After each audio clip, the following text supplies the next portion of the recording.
The TV ratings have come out for the Circuit America's Cup Series race. Dave Rogers will be the crew chief for Bubba Wallace for 4 races, and the Las Vegas Grand Prix has officially been announced for Formula One. What's going on, guys? It's Daniel, and welcome back to our video. We've got a ton of NASCAR stories and other motorsports stories discussed here today on the channel. Let's go ahead and just some shows really quickly. We're going to start with paint schemes and sponsorship news first. Let's jump into those really quickly. The first paint scheme we're taking a look at is Kyle Busch's 2022 M&M's Crunchy Cookie scheme that we're going to see for 7 or 8 races this season, including this weekend at Richmond. This paint scheme is really awesome. They did a really great job on it. It's cool to see they're promoting another portion of their company. It's a really nice looking paint scheme, and I'm looking forward to seeing on the racetrack throughout the 2022 season. The next paint scheme we're taking a look at is Michael McDowell's 2022 Naval Nasage Care scheme that we're going to see for 4 races, including, I believe, this weekend at Richmond Raceway. This paint scheme's all right, in my opinion. It's good to see, though, that Michael McDowell does have a new sponsor. I'm just not the biggest fan of this paint scheme overall, but it is cool to see that a new company is coming in and sponsoring Michael McDowell this season. The next paint scheme we're taking a look at is Kevin Harvick's 2022 Mobil 1 Triple Action Formula scheme that we're going to see for a couple races this season, including this weekend at Richmond. I love this paint scheme. The colors match very well on the car. They did a really great job on it. It's cool to see the Mobil 1 is changing up the paint scheme this weekend. They did an awesome job on it, in my opinion. Next paint scheme we're taking a look at is Justin Allgaier's 2022 Hellman's Throwback scheme, which is a throwback to 1984 Dale Earnhardt, the Wrangler jeans scheme that we'll see in the throwback race at Darlington. Surprised there's not been a lot of throwbacks revealed this season. It's got me a little bit worried going into the throwback weekend. But I will say this paint scheme is really awesome. They did a great job on it, and I'm really looking forward to seeing on the racetrack this in a couple weeks at Darlington. It's a really good looking paint scheme. The next paint scheme we're taking a look at is Brandon Brown's 2022 Javs Construction scheme that we're going to see this weekend and a couple other races throughout the 2022 season. Cool to see that Brandon Brown has another company that's working with him, especially after what happened last year. It seems like he's also going away from the LGB, the Let's Go Brandon stuff. It seems like he's going away from that, which is really good to see. Overall, really cool to see Javs Construction basically is sponsoring. It's a good looking paint scheme, in my opinion. The next paint scheme we're taking a look at is BJ McLeod's 2022 Surface Sunscreen scheme that we're going to see throughout the 2022 season, including this weekend at Richmond. Paint scheme is met, in my opinion. The colors just, I don't like the red number. I also don't like the other colors. It just doesn't mesh very well together. But it's cool Surface Sunscreen is still willing to work with BJ McLeod and Live Fast Motorsports. Next paint scheme we're taking a look at is Ryan Preece's 2022 Mohawk Industry scheme that we're going to see this weekend at Richmond. This, of course, will be Ryan Preece's first start in the Xfinity Series this season. This paint scheme actually looks really good, in my opinion. The red number on this one actually works really well, and the colors match perfectly on the car. They did a really awesome job, and honestly, Ryan Preece is back, and I'm looking forward to seeing on the racetrack here this weekend at Richmond. The next paint scheme we are taking a look at is Derek Griffith's 2020 Toyota scheme that we are going to see when he drives the 26 this weekend at Richmond. This paint scheme looks very good, in my opinion. It's very plain. The white, the red, all that works very good. There's a pretty good scheme, in my opinion, and I'm looking forward to seeing on the racetrack this weekend here at Richmond. The next paint scheme we're taking a look at is Greg Biffle's 2020 Norfolk University scheme that we are going to see this weekend at Richmond. Of course, Greg Biffle making another start in the Cup Series this season. I love this paint scheme, and I also love that they're doing, especially NY Racing, is representing HBCU universities. It's one thing that I've loved that they've been doing, and this paint scheme looks really awesome. Looking forward to see it on the racetrack this weekend at Richmond. Really looking forward to see it.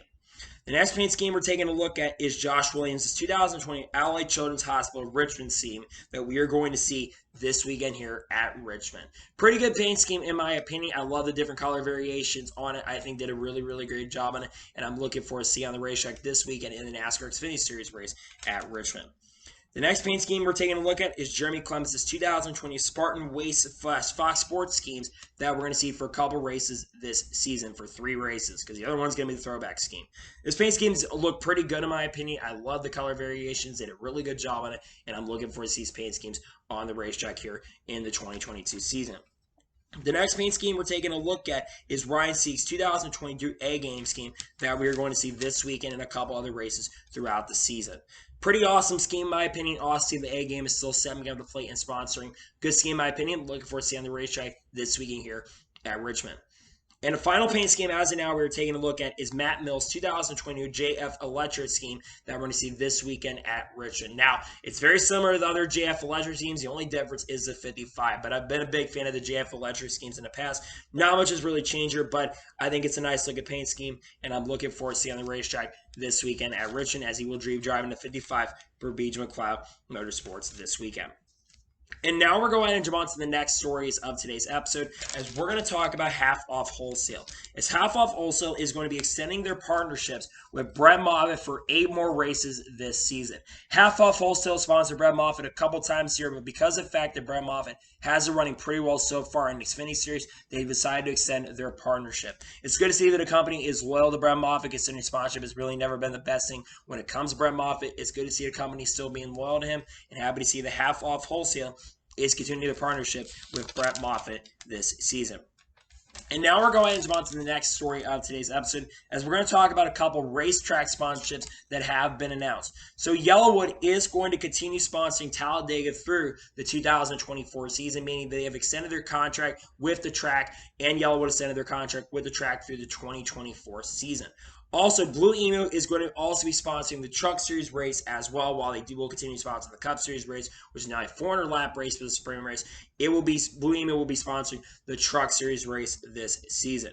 Really cool to see the two companies have been loyal for the last couple of years are continuing their sponsorships. I think it's important for companies like this, especially to continue being loyal. Good to see if they are continuing their loyalty with these tracks. And now we're going ahead and jump on to the next story of today's episode, as we're going to talk about the Richmond purse money for this weekend. So, for the Cup Series this weekend, this also all includes all the charters. The Cup purse is $7 million, $110,735. For the Xfinity Series, it's going to be $1,453,684. That's a little bit less for the Cup Series, but generally Richmond doesn't get them as much purse money, so you don't see as many people watch Richmond compared to other races. It's weird, because Richmond doesn't always get the best viewership overall, but that is the Richmond purse money for this weekend, and that's the money that you're going to see for this week if you're a fan of NASCAR. And now we're going to jump on to the next story of today's episode, as we are talking about the Jeff Gluck poll. Now, every week, of course, after each race, Jeff Gluck does a poll in regards to each race. And for this weekend at Circuit of the Americas got a 84.9% yes. This is up from last year, which had a 53.7% during that rain race, where a lot of people on Twitter were not happy with how NASCAR officiated that race.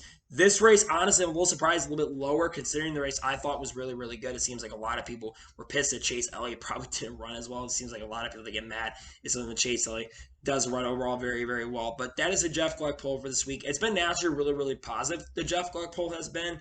I know last week Atlanta was a little bit polarizing, so you kind of knew that wasn't going to get as positive as other races. But that is the Jeff Gluck poll for this weekend here at last week in Dakota.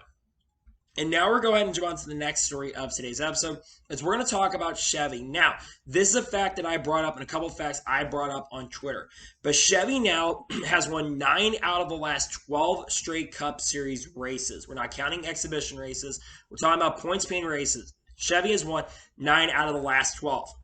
On top of that, Chevy has won 26 out of the last 44 Cup Series races. Now, going back to that 9 out of 12 fact, the only other 3 races have been won by drivers getting their first career victories. Bubba Wallace winning one, of course, the Talladega race, and then, of course, Austin winning the Daytona 500, and Chase Briscoe winning at Phoenix. Chevy right now, in my opinion, really has it down. It's kind of back to where they used to be back in 2014 and 2015, and many years ago when they were dominating the Cup Series. Chevy right now currently has everything under control currently at the moment, and I think Chevy will continue to be a very strong team for many years to come in the Cup Series. And now we're going to jump on to the next story of today's episode, as we're talking about Chris Long. As it was announced that Chris Long is going to be the pace car driver at Richmond Raceway. Now, Chris Long is also going to be doing some activation at the racetrack as well, but he will be doing the pace car driver at Richmond. Chris Long, for those who don't know, played for many years in the NFL, played for the St. Louis Rams from 2018 to 2015, and finished his career with playing the New England Patriots for a couple years, and then finished his career at the Philadelphia Eagles, and I believe finally winning a Super Super Bowl ring in 2018. Chris Long, I'm not sure if he's in the Pro Football Hall of Fame, and he needs to be in there. But Chris Long being in it is really, really awesome. Him being the pace car driver is a great thing for the sports. It's awesome to see that for sure.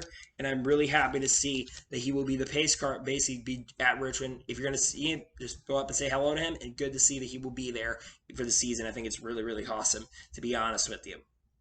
And now we're going to go ahead and jump on to the next story of today's episode as we're talking about Trackhouse Racing. Now, for those who don't know, Trackhouse Racing won this past weekend at COTA, and Alice Andreev, who I believe works at the Charlotte Observer, I don't remember what company she works at, but she was there and was doing some interviews with Trackhouse Racing. And there's a couple of tidbits from that she talked about. So Justin Marks says that many people reach out to him after their win. This included Jeff Gordon, Tony Stewart, Chip Ganassi. I think a couple other people reach out to him, but a lot of people reach out to him after Justin Marks picked up his first career victory, which is a nice gesture from all the guys who've been very, very successful many, many years. And Jimmy Johnson was another one who reached out to him too, if I'm not mistaken. So a lot of legends reach out to him. Another big fact that came up was they have a graveyard of Gen 6 cars.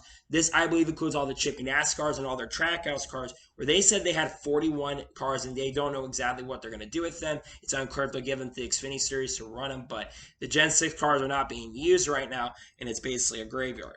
And Ross Chastain's road course car is actually going to be used at Talladega here in a couple weeks. The one thing about this car compared to other next-gen cars or other cars in the past is that you can use this car at any type of track. I think that's something that's really, really exciting overall. For sure, they're going to be using his road course car, but that's one thing about this next-gen car. It is very versatile.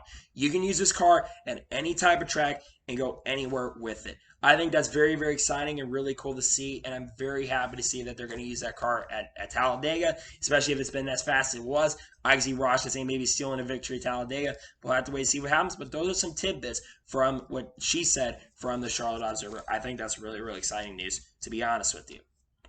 And now we're going to jump on to the next story of today's episode, as we're going to talk about the Astrox, as we're going to talk about a promotional ad that they basically promoted.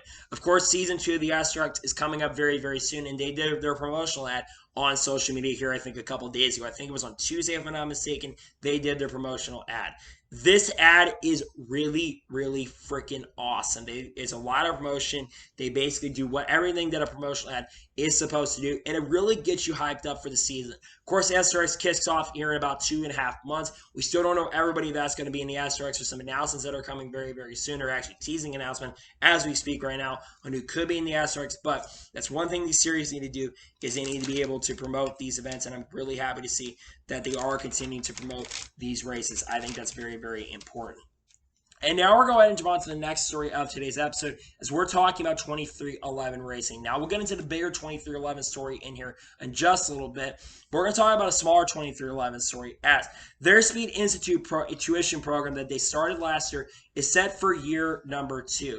Now, for those who don't know what the Speed Institute tuition program is, it's a program where they have 23 nominees, and they basically give them $5,000 scholarships, and they choose 2 nominees to basically have an opportunity to work in the world of racing from diversity in different backgrounds. That's what 2311 Racing has done. This tuition program is a really, really good thing. It's diversity, especially to help out with this team. They're trying to be one of the most diverse teams in the world of racing, and I think that they're doing a really good job accomplishing that. So that's what it is, and I think it's really, really awesome to see that they are doing a lot of promotion. They're trying to basically do this, so it's really awesome to see, and I'm very happy to see that that is the case, in my opinion. And now we're going to jump on to the next story of today's episode. We do have one more quick paint scheme actually to take a look at. It's Joey Gase's 2022 Donate Life Virginia scheme. Paint scheme's all right in my opinion. It's good to see Donate Life is sponsoring Joey Gase this weekend. I think they did a good job in it, and I'm looking forward to see his paint scheme out on the racetrack in 2022. Of course, this car will most likely have to qualify, and with how well Park Clearman qualified, he'll probably be able to get into the race, but still, they need to have a good run this weekend to keep themselves in a good position in the ownership's points.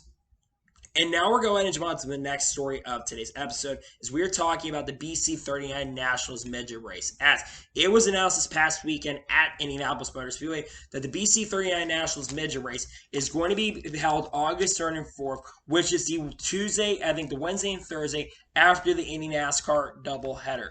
I believe last year this was the case. I believe it was held the week after the Indy NASCAR doubleheader, but it will be once again held on August 3rd to 4th. This is one of the biggest midget races of the 2022 calendar, also one of the biggest dirt races on the calendar. A lot of big name race car drivers go out and run this event. So I think it's very, very awesome to see that the BC39 Nationals are back once again next year, especially after Kyle Larson won the last race there. A big year for Kyle Larson, by the way, last year. But I think it's a really, really cool to see that the BC39 midget race is continuing to be a big thing. Really awesome to see for sure. And that will be on August 3rd to 4th in 2022.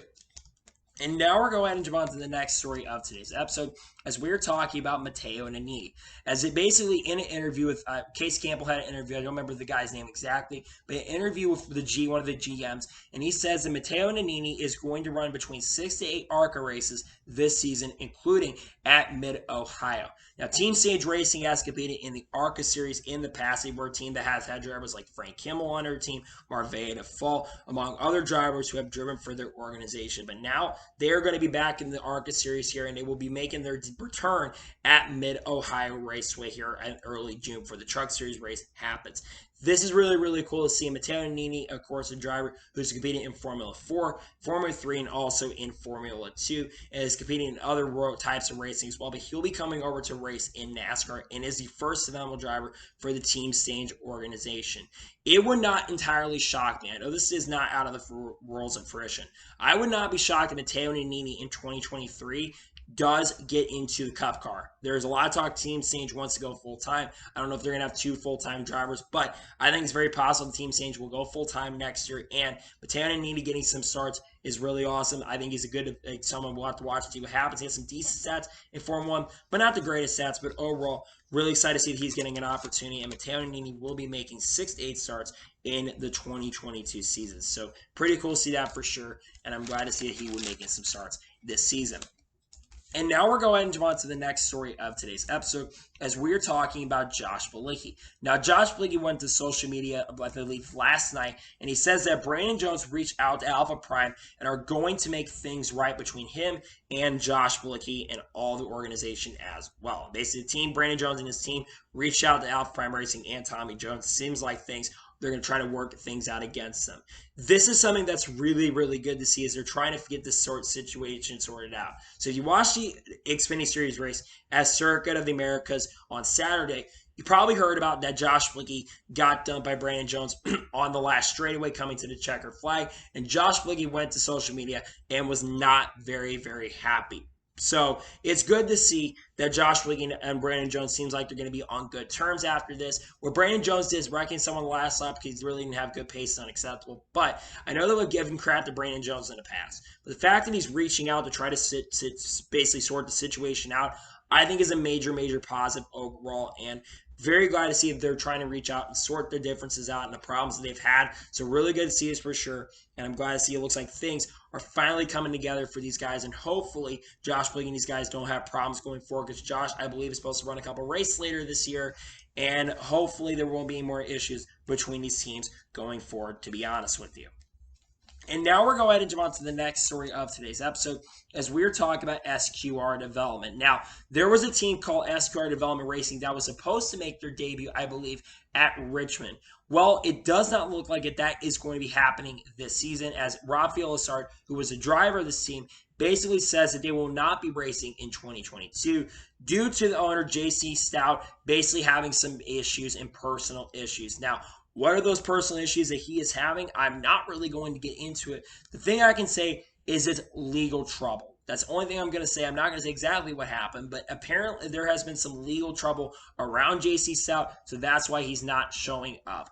It really, to me, is a shame, mainly for Rafael Lessard, because Rafael had an opportunity right here to get back into NASCAR and race in the Xfinity Series, because he was going to get some good engines, but you kind of knew there was a little bit of shadiness going on with JC Stout, considering the fact that JC Stout has not raced in this series in a long time. So there was a lot of really shady stuff going around, but at the same token and same time, it would have been really cool to see a new team come into the series. But it really isn't a surprise to me that basically this has not worked out for them overall. So Very unfortunate for sure that what has happened right there, but it is what it is, and we'll see if in the future if Rafael does get an opportunity somewhere in NASCAR, but it will not be seeing Escort Development in the 2022 NASCAR Xfinity Series season. And now we're going to jump on to the next story of today's episode as we're talking about BJ McLeod.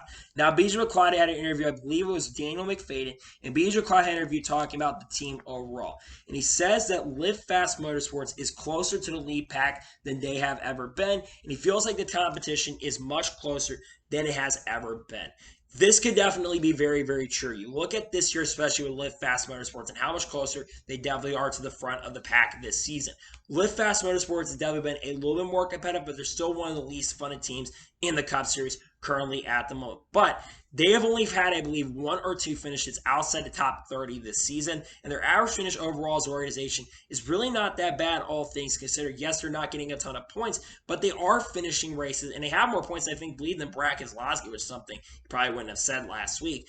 But I think it's really good to see the BJ class talk about this, because I think Live Fast Motorsports, their goal this year, if I remember correctly, we talked about this, is their ultimate goal was to try to finish in the top 30. So I think this is really, really exciting news as a whole, the fact that BJ McLeod is talking about this. And I think Live Fast Motorsports does have a great future for them overall long term. So very exciting news for sure in regards to Live Fast Motorsports. And I'm very happy to see that BJ McLeod is talking about Live Fast Motorsports in a major positive light. And now we're going to jump on to the next story of today's episode as we are talking about Jordan Taylor. Now, Jordan Taylor was having interviews basically the media center, and he talked about this yesterday. He says that he is offering to help Hendrick Lamar program and trying to help their organization out. He did not say that he wanted to drive for them and be one of the drivers on the team. He just says he wants to be able to help out testing the car and seeing where the car can be progressing and their car could be absolutely struggling. Now, Jordan Taylor, of course, has actually won the 24 Hours of Le Mans back in 2015, but Jordan Taylor has had interest into being in NASCAR. In fact, a couple years ago, we thought that Jordan Taylor was actually going to make some NASCAR starts for like a Truck Series team or an Xfinity Series team, but that really never came to fruition, and that never really ever happened. Jordan Taylor, of course, like I said, is a driver who's also won the overall, I believe he's won the Royal 24 in the past, and has also won other major races in the past as well. Jordan Taylor definitely is a guy, especially a guy who has a lot of GT experience. This is a guy that definitely is your go-to guy if you want to get your team set up right. Now, if he would become an official driver, I definitely would be really happy to see that. Again, I think he would like to, though, compete in another class. But I think Jordan Taylor really wants this opportunity. He did touch Chad Canales on this, and I think we could, and I wouldn't be shocked if we see Jordan Taylor try to help out the Hendrick Lamar program going forward, in my opinion. And now we're going to jump on to the next story of today's episode as we're talking about Denny Hamlin. Denny Hamlin had an interview recently, I believe, also with Daniel McFadden, and he said he's not very happy about NASCAR's plan for the 24 Hours of Le Mans, in the fact that they only talked to Hendrick Motorsports and didn't talk to all of the manufacturers. And basically said, where is the transparency around it? Why did they not talk to Toyota? And why did they not talk to Ford? Now, we've already talked about this just a minute ago, but Hendrick is going to be entering a car in the 24 Hours of Le Mans, and NASCAR is going to be there to help out Hendrick Motorsports in regards to them filling this car. Denny Hamlin feels like he got a little bit cheated out of the fact that their car is not going to be entering the 24 Hours of Le Mans, because Denny Hamlin brings up a good point saying it's going to be a good testing period. And what is a testing procedure going to be for this car? Is it going to be against the testing ban? Because again, NASCAR has a testing ban. Or will this car have any NASCAR drivers involved in it? Denny Hamlin does bring up a good point that maybe they should have tried to reach out to all the manufacturers and try to get a driver in there. The issue, though, and the issue I do disagree with Denny Hamlin here on, is the fact that I think if they try to reach out to all manufacturers getting this car, I don't believe that all the manufacturers would have agreed to it, which is a shame because I think some manufacturers would have. I think Toyota may have been able to work with the Chevy guys, but they would not have been able to get something officially worked out right there. And then, of course, another big reason is Hendrick Motorsports is NASCAR's most successful team in NASCAR history. No disrespect to Joe Gibbs Racing and no disrespect to these other manufacturers. They don't have the accolades and the championships that Hendrick Motorsports has. They don't have the driver calibers that they've had. Many Hall of Famers have come from Hendrick Motorsports. So I think that if you're going to have a team go and represent your sport, Hendrick Motorsports is going to be the big team. Don't get me wrong, I understand where Denny Hamlin is coming from. I understand the frustration that Denny Hamlin was not one of the drivers chosen, or this team wasn't chosen. That being said, though, Denny Hamlin has to understand that when it comes to something like this, Hendrick Motorsports is going to be your go-to team to try to get your sport growing and booming. So, in my opinion, I 100% understand where Denny Hamlin's coming from. I get it, understand it. But at the same token, at the same time, I think it's very important to know that Denny Hamlin also is a little bit wrong in the situation, because also I think that they're going to go to Hendrick Motorsports before they go to any other organization. And now we're going to jump on to the next story of today's episode, as we're talking about Ross Chastain and AJ Allmendinger. Now, if you watched the NASCAR Cup Series race, you saw what happened on the last lap between Ross Chastain and AJ. They were both on Race Hub on Tuesday night, and basically they were joking about, and then they didn't really exactly share at the beginning what they said before they got on air, but basically AJ basically joked saying that I wish I never taught him how to be good on road courses. But it seems like the two of them are now on good terms. Now, like I mentioned, if you watched the last lap of the race, you saw that Ross Chastain and AJ were battling for the victory, and we saw that Ross gave AJ a buff. Now, it was fair game to me, and I think fair game to most people, because of the fact that AJ was the first one to give a bump. I think if Ross had basically been the first one to make that move, then yes, you can basically say that Ross Chastain was clearly in the wrong in that situation. But to me, when it comes to this situation, I think Ross Chastain was definitely more in the right in this. He did push him a little bit aggressively, but still, Ross Chastain was in the right. But it's good to see both of them seem to be in really, really good terms, especially after that last lap situation and those last lap issues. And overall, I think it's great to see the fact that they seem like they're on good terms right now, and we hopefully can move on from the situation. And hopefully, this does not basically turn heads around the sport long term. So that's the situation around both of them, and it seems like both of them are on really, really good terms, especially after that. And now we're going to jump on to the next story of today's episode, as we are talking about spoilers. Now, there was something that was posted by Bob Pockers, and he says that NASCAR could be testing spoiler deflections at the racetrack starting this week. Now, I'm not sure why they'd be testing spoiler deflections. I think maybe it's because they're still learning the new car, but I do have a little bit of theory why they may be testing the spoiler deflections. I don't know if exactly that's the area where they mess with it, RFK did, but NASCAR might be testing it because of what happened with RFK. And maybe this could go into the appeal process, which we're going to get into this in just a little bit. Spoiler size and all this stuff is something very important to note. It's, again, this car is still a car that NASCAR is learning along with the teams. And there are spec parts that they, like I said, you're not supposed to mess with. But what they're doing here, I believe, is they're going to be testing to see if teams are messing with stuff, and they don't want these basically giving gray areas and such overall. So, in my opinion, when it comes to spoiler size and spoiler deflections and all that jizz, you know that it's very, very important to really know that it's important that they got to try to figure out exactly what's going on with the car and see where the car generally is up to a gray area and it's up to speed. So overall, really, really good to see that for sure. And I'm very happy to see that they are going to be testing those spoiler modifications and deflections. Now we're going to jump on to the next story of today's episode, as we are talking about J.J. Yeley. As J.J. Yeley is going to drive the 15 for RFK Racing this weekend at Richmond. Now, initially, Garrett Smidley was on the ride for the 15 car this week, but it looks like the J.J. Yeley is now going to be driving the 15 car. I believe that this will be the first start for J.J. Yeley this season so far, as he is in the Cup Series here, has been mainly focusing on racing in the Xfinity Series. Now, of course, he'll be driving for MBM Motorsports later this year at Talladega, but this will be his first start in the Cup Series this season. J.J. Yeley's had a pretty quiet but decent NASCAR Xfinity Series season with a couple top 20s so far. And J.J. Yeley's a driver I think will actually have a pretty good run in the 15 car this weekend. I think he's a pretty solid overall driver nowadays. He used to not be a really, really good driver. But if you're going to put someone in your ride that has a little bit of competency nowadays, I think J.J. Yeley's definitely a good driver to go with nowadays. Back then, I would not have said that, but now I think J.J. Yeley is a driver that probably can do really, really good for the team. So very excited to see this for sure. Very happy to see he's getting behind the wheel, and I'm glad to see that J.J. Yeley will be back with RFK Racing here in 2022.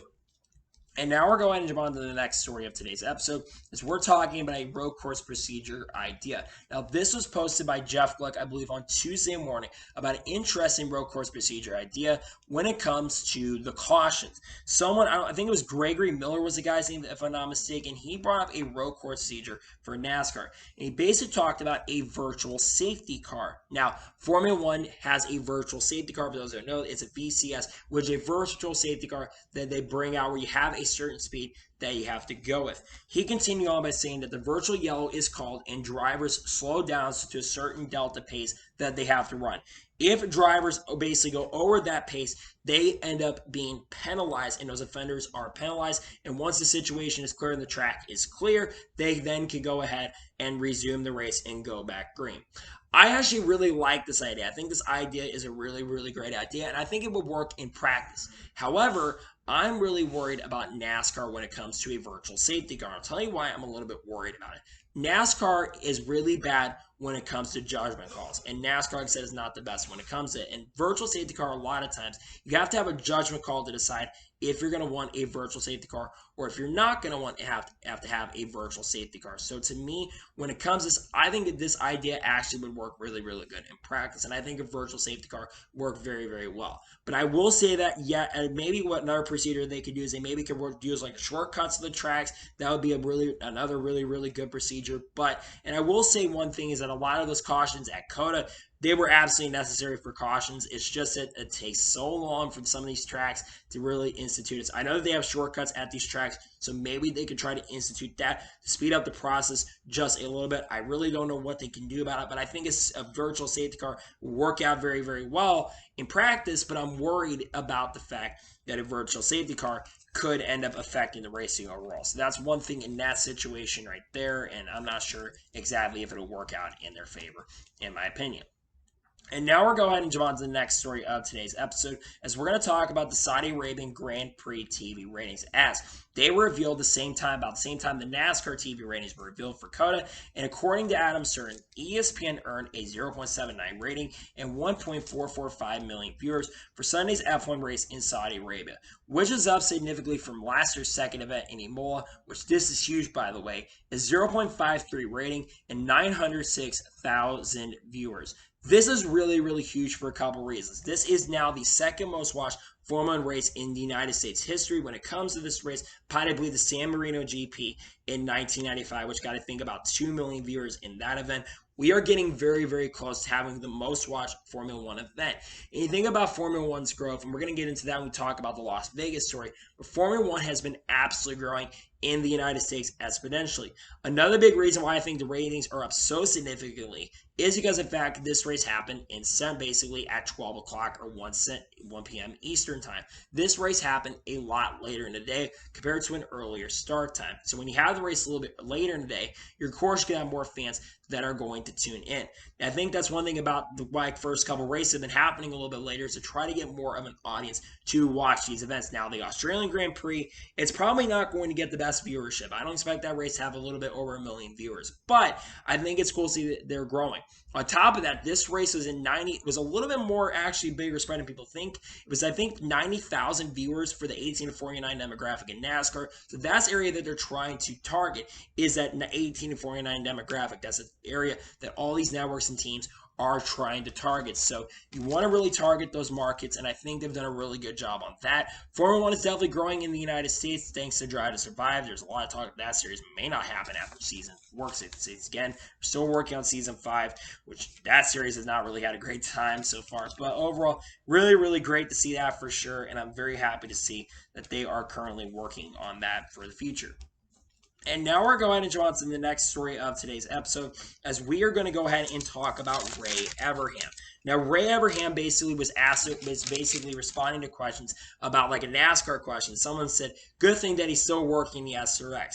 Ray Evernham revealed a bombshell drop. He says he no longer is in charge of the SRX and is still an investor in the company, but he no longer is in charge of the SRX. This not only blew me away, this absolutely shocked me.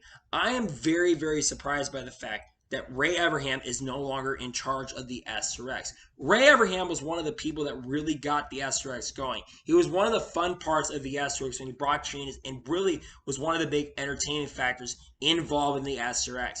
And it's such a shame that Ray Abraham no longer is involved really working in the Astrox. And I think a lot of it has to do with a lot of his investments. Ray Abraham, of course, is a team owner in NASCAR. Of course, he's won championships at Jeff Gordon's a crew chief, and now maybe he'll come back to NASCAR at some point. Who really knows?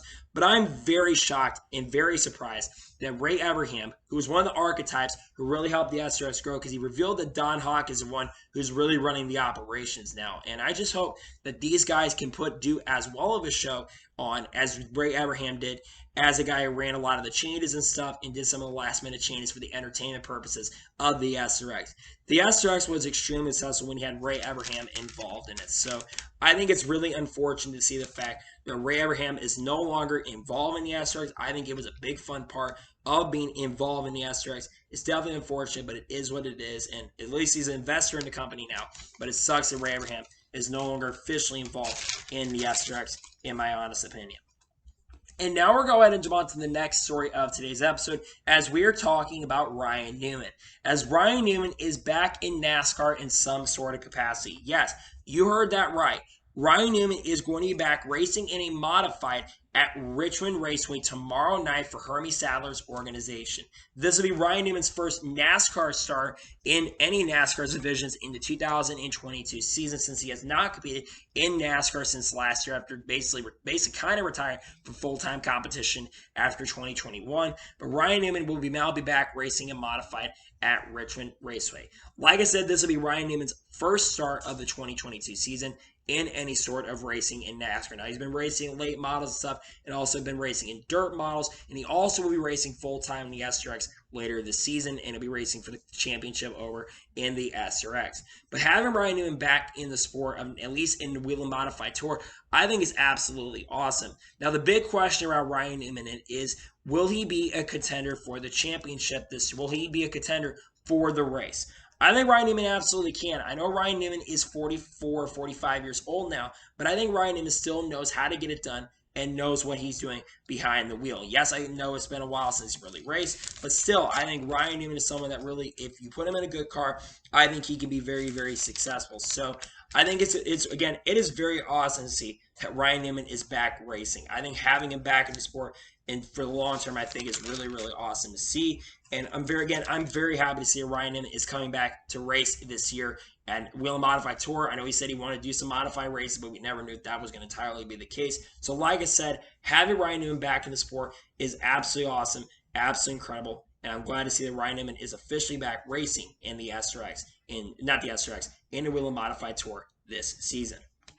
And now we're going to jump on to the next story of today's episode, as we are talking about RFK Racing. Now, we're wondering exactly when the scheduled day for the appeal is going to happen, and the day for the appeal that RFK is going to have has been scheduled for a week from, I believe, today on April 7th. So a week from today, the appeal is going to happen for RFK. For those who do not know about the appeal process, Brad Keselowski and RFK Racing were handed a massive, massive penalty. They were handed 100 driver points penalties, 100 owner penalties, and they were also handed $100,000 fines. And were handed massive, massive penalties and dropped Brad Keselowski at the time from 16th in points, where he's in the playoffs barely, to drop him all the way down to 35th in points, and was over 100 points now outside of the playoff cutoff line. Now, we kind of knew this was expected to happen when they were going to appeal. One thing, though, that really was never said is what exactly did Brad Keselowski and RFK Racing do? And this penalty, though, is the biggest penalty in NASCAR, probably most likely one of the biggest penalties in NASCAR history. A lot of people bring up the Carl Long penalty, which I think that actually is bigger than this one, but this is a massive, massive penalty. The equivalent of 100 points in this system is equivalent to 325 points in the old system before they went to the 1 to 43 point system in 2011. This would be equivalent to 325 points, basically meaning that you lost 2 races worth of points and basically drops you out of contention from a championship immediately. Now, the biggest thing I've been wondering, a lot of people wondering, is exactly what did Brad Keselowski and RFK Racing do? A lot of indications is basically they may have messed with the rear brace, the rear bumper brace. That's one thing that we've been hearing, basically messing with the spoiler space and all that stuff, and messing with the foaming inside. And you think that a lot of people would know about this, right?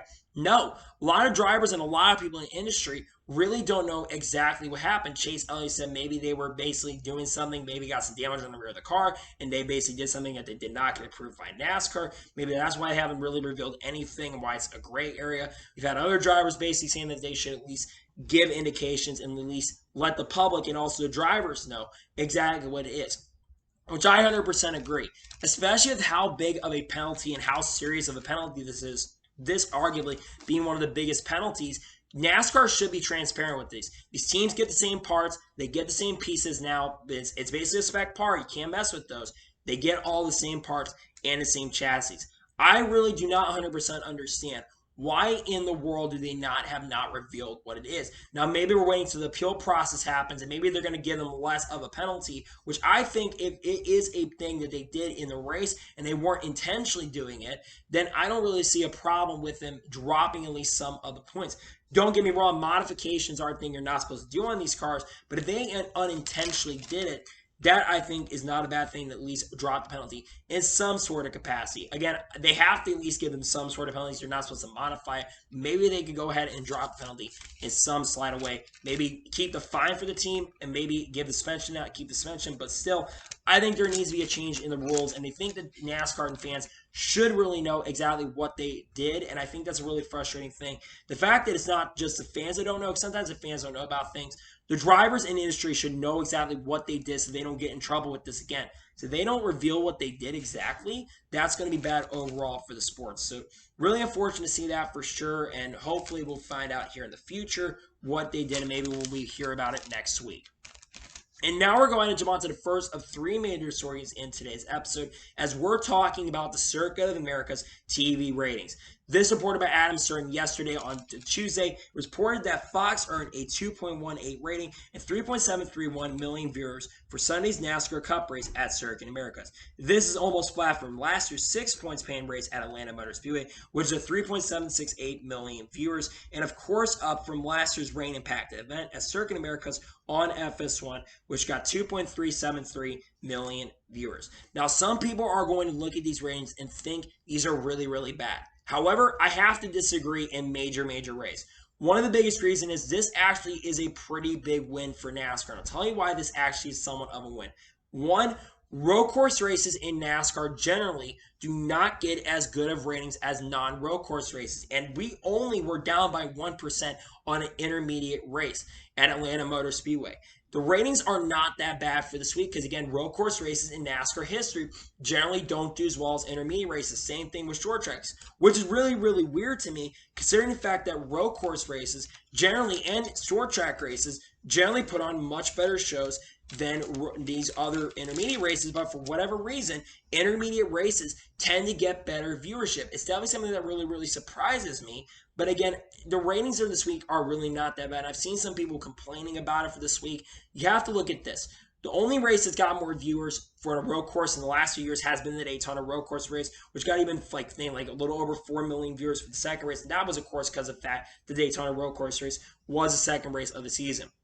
Road course races, for whatever reason, a lot of old school fans are not the biggest fans of road course racing either, and they would rather watch intermediate racing than watch those kind of races, which again is a major shock to me considering I think road course races the last couple of years have been really good, and a lot of people were talking about the races, but at the same token and at the same time, I think it is really important to note that you do have basically, like I said, road course races don't overall get the best viewership for the fans. Again, it's a very big shock to me, but at the same token, at the same time, I understand why some people I understand the frustration for fans. They want to see the ratings up. And again, this is a big year for ratings and big year for TV ratings because the ratings this year have to be really, really good because the better the ratings are for this year, the better it is for those TV contracts coming up. So you got to have those TV contracts in a good state. So overall, it's a pretty positive rating. And honestly, you look at the gaps this year, we would think we'd have a massive drop over a million, but no, the ratings for this year, they're not really losing many people, and we've only had they've all been within 200,000 viewers in the last couple of weeks, which is a major step in the right direction. So overall, the ratings are not that bad in my opinion. People need to chill out just a little bit when it comes to the TV ratings. And now we're going to jump on to the next major story of today's episode, as we're going to talk about Las Vegas and Formula One.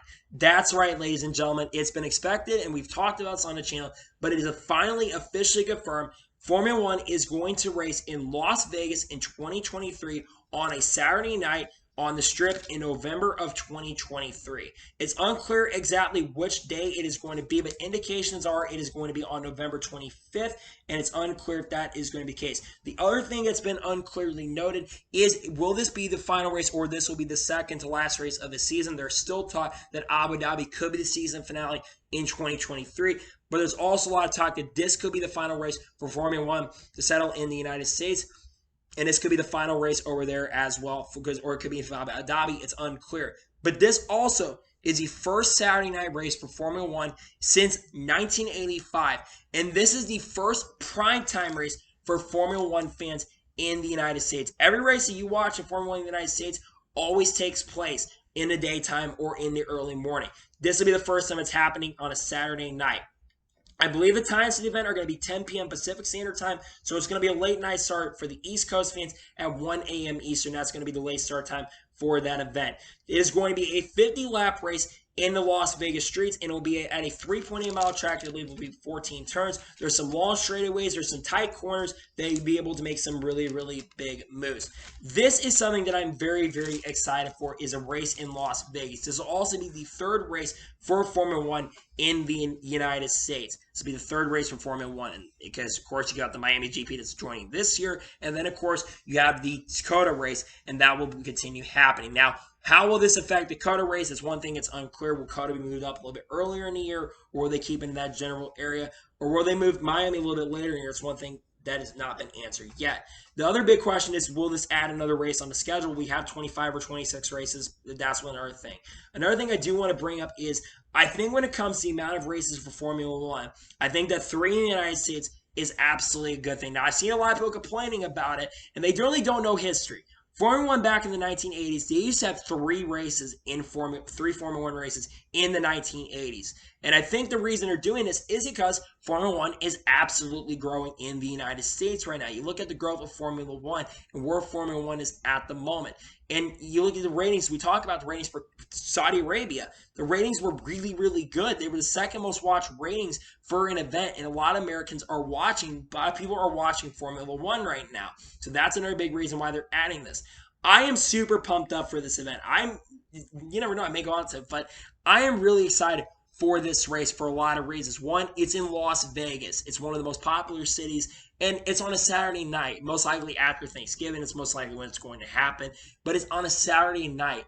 One thing that I'd like to see, though, and I think it'd be really, really cool, is NASCAR somehow gets involved in this. I'd like to see NASCAR to try to get involved and have like a race on the Las Vegas Strip on the Sunday afternoon or the Sunday evening. You have the F1 race on Saturday night, and then you have the NASCAR race. I think I've seen a couple drivers talking about this. You got a lot of people. I saw a lot of personalities. I saw a lot of content creators talking about this. I've seen a lot of people talking about this event overall as a whole. For Las Vegas and the area, this is huge for the fan base of Formula One.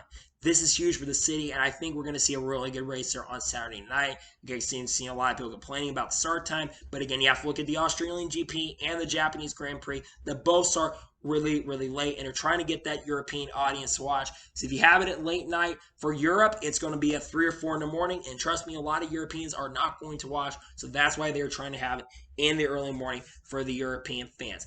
I cannot tell you how excited and pumped up I am as a fan. I'm definitely going to be tuning in this event for sure. I'm really excited for this event, and you never know what's going to happen next year.